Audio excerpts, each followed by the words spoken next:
What's up everyone, welcome back to a brand new story. This has been a long time coming.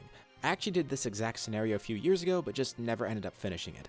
So it definitely deserves a remake, especially because Dragon Ball Legends is way more popular now, and I've had a lot more people asking me to do this because of that. Let's begin, what if Shallot was canon? So in case it's not obvious, Shallot is a character from Dragon Ball Legends, which is a mobile game. And that has its own story and its own original characters, but I'm not just going to redo that story here and make that canon. We're mainly going to just take Shallot from that story and probably a few other Dragon Ball Legends elements, but mostly we're keeping this self-contained. If you don't know who Shallot is, in very short terms, he's an ancient Saiyan related to the original Super Saiyan God, sent forward in time as part of a tournament full of people from every era in Dragon Ball. Basically, a Saiyan from long ago, who now exists in the modern era. And he comes here without most of his memories too, plus he has a twin brother. So I could do a story where Shallot is just a modern Saiyan, but him being a time traveler is a big part of his character, so we're going to stick with that. When I originally did this story, I actually did it like this. It's an alternate Shallot who got caught up in the Tournament of Time, and he's just sent to his own self-contained timeline. So connected to the Dragon Ball Legends story in some ways, but not entirely. I have had people ask me to just do what if Dragon Ball Legends was canon, but I mean, that would just be doing the entire story of it. It wouldn't really make sense to do. So we'll just plop Shallot into a normal story. Shallot is sent back in time, to a different place too. He wakes up without any memories of who he is or where he is. All he knows is his name and someone telling him to run away. He's in the middle of a wilderness and then, after a few minutes, a man flies towards him, landing in front of Shallot and then touching a device on his face. The man looks a bit confused. Is this Kakarot? This guy's clearly a Saiyan, but he doesn't look like Kakarot, and he seems powerful enough too. Maybe Kakarot just looks different than he remembers, but to be fair, he doesn't really remember too much of what Kakarot looks like, though he swears he looked like Bardock. Shallot stands up, a little confused. Kakarot? No, he's Shallot. Actually, that's really all he knows about himself. Who's this guy? And where is he? Huh? Well, the man introduces himself as Raditz. He's a fellow Saiyan, just like Shallot. Clearly he is a Saiyan too, right? I mean, he has the tail, his hairstyle looks kind of like it, and his armor's a bit weird. It looks old-fashioned, but that is Saiyan armor. Saiyans? Shallot has no clue who those people are. He doesn't remember much of anything. Is Raditz one of his friends or something? Is he serious? Well, Raditz asks him why he's here in the first place. Again, Shallot doesn't really know anything. Huh, that's weird. Raditz gets a bit standoffish too because this could just be an act, and Shallot gets a little bit defensive too. Shallot is confused and concerned, and so is Raditz, but for different reasons. Raditz just asks what does he remember? Not much. He just woke up here out of nowhere, doesn't know where he is, who he is, or how he got here. Raditz thinks that's suspicious, and he's not sure if he believes this. But reading his power, Shallot does seem decently strong, not nearly as strong as Raditz, but that's a good thing. If he is a problem, Raditz could deal with him pretty quickly. But if he truly is a Saiyan, well, he could be a useful idiot. I mean, the whole reason he came here is because they needed an extra Saiyan on their team after all, so it could be good to bring Shallot along. Besides, if it turns out Kakarot's dead or doesn't want to join them, Shallot could be the replacement. Raditz ascends upwards. Does he remember how to fly at least? And yeah, Shallot thinks he could do it instinctively. Raditz then flies off, and Shallot tries to keep up with him. As they're flying, he asks if Shallot hit his head or something, and no, as far as he can remember, he didn't. I mean, it's not like he remembers anything anyways. So he asks Raditz why he's here.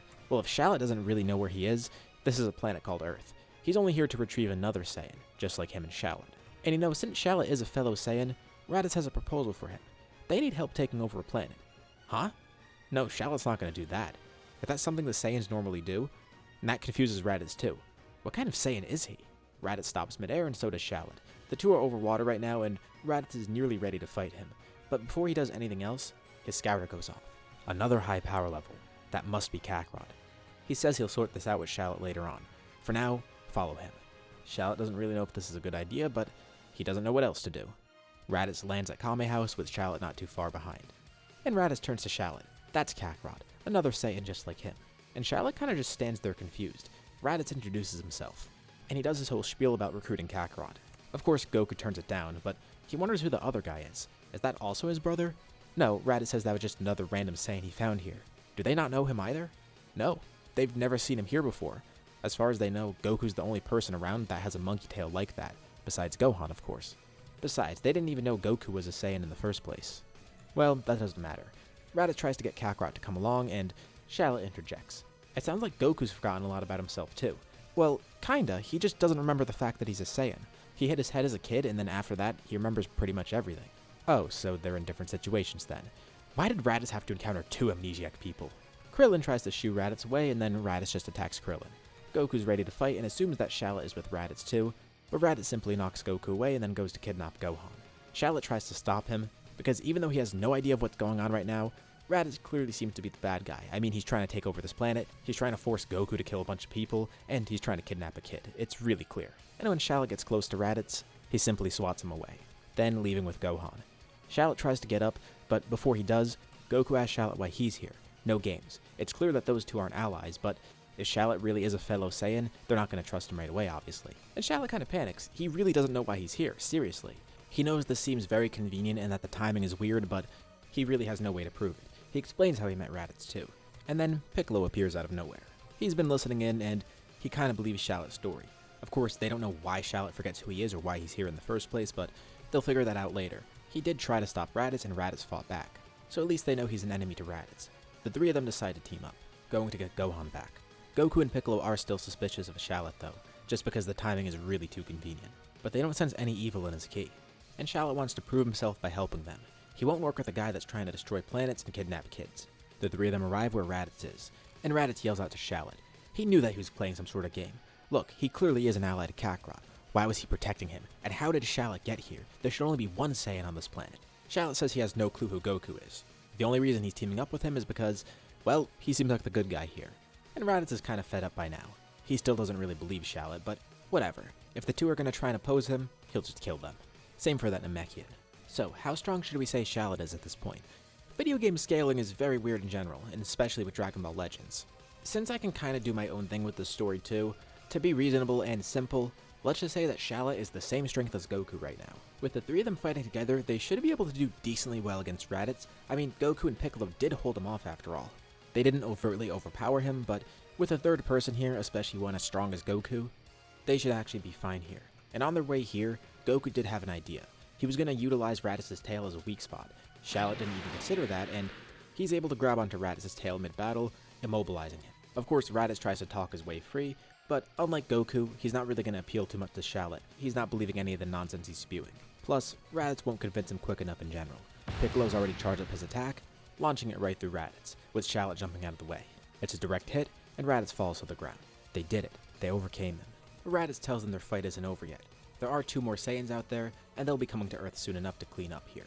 Thankfully, there's no mention of the Dragon Balls since Goku didn't die here, so Vegeta and Nappa don't hear about that. Shallot and Goku look down a bit saddened. Goku because, well, it's disappointing to see that this is what his brother's like, and Shallot because he thought Raditz would be an actual ally to him. Raditz was the first person he ever met here.